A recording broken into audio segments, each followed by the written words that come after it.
The little cat was dirty and exhausted from the life he had led. He sat on a pile of wooden boards, wondering when it would all finally end. Though he was still young, life had already left its mark on him. His mother had died when he was just a baby.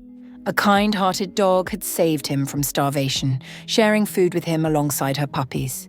He grew up with them, played with them, and learned about the world.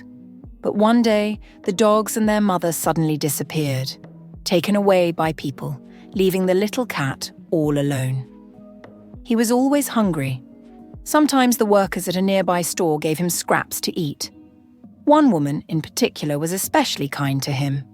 She always fed him treats and gently stroked his soft fur. The cat often wondered why she never took him home, but he quickly pushed those thoughts aside. He was a street cat, unwanted, unloved. One day, seeking shelter from the cold, he jumped into the entrance of a building. But the residents were angry and threw him back out onto the street. Shivering, he climbed onto the wooden boards and sat there, cold, hungry, and utterly alone.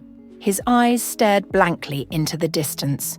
The only thought in his mind was that he was going to die. Life had simply become too much.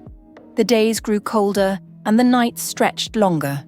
The little cat became weaker and weaker.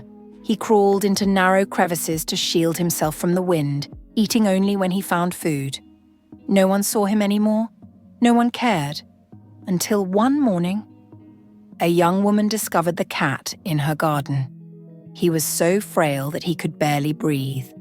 Without hesitation, she took him inside and cared for him with tenderness. She gave him warm water, food, and a soft blanket. As he curled up, he let out a faint purr and closed his eyes.